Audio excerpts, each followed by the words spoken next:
And welcome back. Our discussion in the studio is with Sho Kamunga and Modise. Both of them very active on social media. And Teboho, in his case, he even runs a business which has taken him to East Africa, to Rwanda. So, and you've been on social media how long now? 6, 7 years? Yeah, I've been on social media for more than 10 years. 10 years? Yeah. But business-wise, it was six years? It's been more than 8 years for business. Yeah. And I was introduced to social media by my brother. He actually told me, you must try Facebook. I'm like, what's that? I was very reluctant to get on social media, by the way.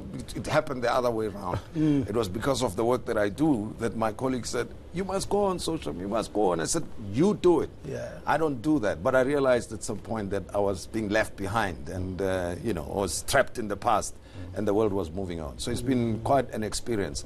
Even though I've been shocked and dismayed by some of the things that happened there, where people are being bullied and put down, and a whole number of things that happen. Typical. Just tell me of the stories that you have come across, not the actual stories, but the types of things that you've come across on social media that you think we should discourage.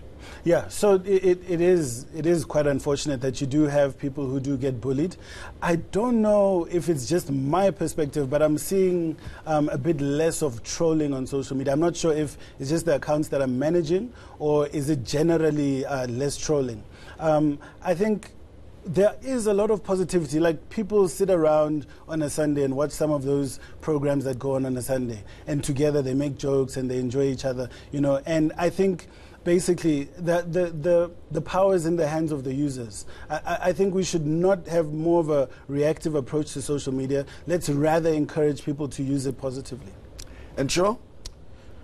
The negatives I've noticed on social media basically is bullying, body shaming, and racism, a bit of xenophobia, like I say, tribalism. Yeah, all the social ills that we have, they do manifest themselves on social media.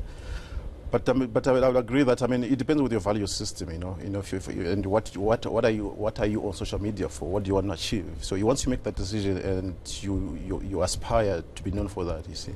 So I think anyone on social media, you have a brand. You want to build and protect and promote and be known for. And the best way of doing that is to be useful to people. But to pick up on an earlier point, it also exaggerates things, I think, particularly the negative side. And on top of that, it amplifies and can give you a wrong impression that this is a big issue in the broader society, when it's not, because not everybody's on social media, isn't it? Yeah, there's an assumption that everyone is on social media, and I would imagine also any negative thing is amplified. So I try as much as possible to avoid negativity or even responding to negative stuff. If I do respond to something negative, I want to respond with a positive rejoinder or a suggestion, so that you can steer the conversation something more positive. But what about individuals, even organizations that hide behind the anonymity of this platform in order to spread false messages or false stories about individuals, and as well as a group of people, as a people or an institution or an organization? Well, social media bots should be discouraged. From a communication standpoint, it's unethical. And if you're doing it as a communications professional, you shouldn't be doing that, and anyone in society.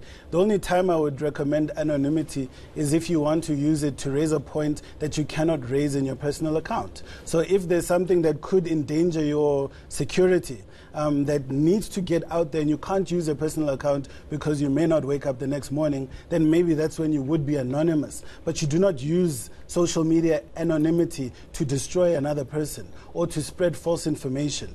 And I just wanted to touch on what Mr. Kamunga said a bit earlier about negativity. For me, I think there is a place for negativity on social media. And I'll tell you what. In society, we do have our problems. And sometimes you cannot sugarcoat issues, especially if you talk about violence against women. Yeah. It's there. It may be negative, but I do think that we should be discussing. I suppose it's the intent behind it. You see, if the intent is to be negative, to harm, then that is what I would regard as negative. But if the intent is to raise awareness about something that's negative going on in the immediate communities, I believe it's it's correct that you go ahead and say that. that it should be highlighted. Absolutely. Yeah, and the other thing is that in India, for instance, recently on WhatsApp, for that matter, people started spreading false news about individuals who ended up being subjected to vigilantes and getting killed, to the extent that the government is now trying to counter that and monitoring, unfortunately, now interfering with the use of WhatsApp for everybody. But then political figures have used it for good, to amplify their message, to promote their ideas, but it's also had negative consequences, as we've seen in other parts of the world. Donald Trump is the probably the most famous user of social media in the world, for good or for bad. What's your view of the way he goes about using Twitter in particular? Well, I wouldn't also on that side. I think it's good that it has created agency for the audience. So you are now able to send an unfiltered message to your target audience. But the danger in that is that that unfiltered message can be damaging. And in the case of the president, the current president of the United States, Donald Trump, he has divided his society, and he should be using social media as a tool to unite. Now, that has raised populism. So people are now looking for the most sensational thing that they can say so that they can get as many retweets as possible. It shouldn't be about being popular. It should be more about telling the truth. Well, again, in the media, to some extent, you're expected to be a professional in the formal media, right? Then you have to develop the experience and the etiquette and the protocols that go with it. But social media does not filter all of that, right? But there is a particular protocol, I suppose, that we have to be aware of. And I'm talking in the context of families, right? Everyone can get on it. What advice would you give parents, for instance, when it comes to the use of social media, the etiquette, the protocols? Any ideas? Well, the advice to parents will be to, first of all, sit down with your children or your child and talk about the dangers of social media, to avoid behavior that will put them in danger. For example, we've seen how women and young children are trafficked into all the social issues of sex trade, etc., because of social media. And most importantly, I would advise a child that you have a brand, a future beyond social media. So, don't do any behavior that you regret, because social media, unfortunately, has got a digital footprint which you can't erase.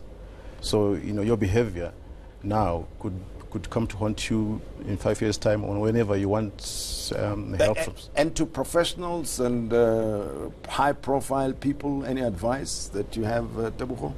Well, I would say that you should use social media as an extension of your brand. So align your social media account with your professional goals.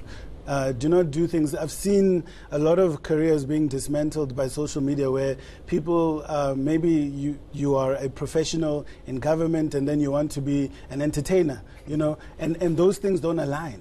You need to align them to your professional goals and ensure that everything you post is going to that direction. In terms of strategy, you must align it to the values and the interests of your audience. So whatever you're doing professionally, make sure it's of interest to your audience. And what if you're a victim of trolling on social media? Are there any specific strategies that come to mind? Yes. So you have to look at, if you're being trolled by someone who has very few followers, if you respond, you may be giving them an audience. So you must be very strategic and choose when is it time to respond to something that is credible or to give somebody an audience. I say most of the time you should ignore them, but if they need clarity, give them clarity. You share the view? I do share the view. I think I always say to people, choose your battles wisely. Yeah. So you should decide, is this worth responding to? And if I respond, what do I say? Because what you respond can fuel the debate further when you're trying to avoid debating further. And sometimes you just completely ignore it. And I've done that, and it has worked. Because the more followers you have, because if you engage someone who's trolling you, you are actually, by extension, also harassing your followers. Because they're reading your personal engagement with one person who you don't even know. So you must also respect those who follow you. Okay, well, that's a very important view and insight that you're sharing there. And let's talk about a few initiatives that I've seen. Some of you actually you've done the same. You've done the same that we've seen happen, and people seem to love that, don't they? Well, they do. I'm getting a lot of messages, private messages from people thanking me, or even giving me ideas of how I can even enhance whatever I'm doing. So at least someone, you say, okay, at least someone is noticing positive things that you're doing, and some people actually are going through issues. For example, you know, you become an overnight counselor or psychologist, as it were, you know what I mean? Which I'm not, but I try to help them or even direct them to the And right others are channels. harassed at work. I've seen them asking for help, and then when that community intervenes on their behalf, somehow their issues get sorted out. Are there any particular initiatives that have taken place on social media platforms that come to mind, besides yours, of course, promoting reading and and book clubs? I think there could be more, to be quite honest. Perhaps we could have a situation where certain career advice is given to certain people who post it to a specific account, and that could be linked to an NGO that is funded by the private sector. But I do like what Mr. Kamanga is doing. You know, he spoke about how he's profiling professionals. So, you know, he gets a lot of retweets with the stuff that he tweets about professionals who are unsung heroes in South Africa. You know, and that is some of the things that, you know, I think is very important, and we see it trending a lot. But I do think we can do more. But people who are watching should be following Read a Book SA, because we should be sending our book recommendations and having other discussions about the books that we're reading so that we can build a brighter tomorrow. All right, offer us free advice. What should we be doing social media-wise with this show, you think? You should promote it. On social media? On social media. Okay. Always. You should promote it, and also, maybe to an extent, also it should also be more interactive. You don't want just pushing stuff. Yes. You know what I mean? So you find a way of making sure that your account is interactive. That's how you build engagement. That's how you build followers. That's how, I think that's what I would say. And your take? Number one, you're doing a very good job as the host of the show. You are very opinionated, and your opinion is highly appreciated on social media. I think continue doing what you're doing personally. But before the show starts, if you have people on your show who have a big following, ask questions. So just say to your audience, do you have any questions for Tebogo Ditego and Sher Kamunga that you want us to ask? And then they'll give you a list of questions and say, hey, this question is trending, you must answer it. Okay, and don't troll my guests. Thank you very much, Tebogo and Sho, for having been my guests. I appreciate it. It's a pleasure. And that's all we had for you this morning. Thank you for joining the Modise Network, and be sure to tune in again next week. And from us, have a great day.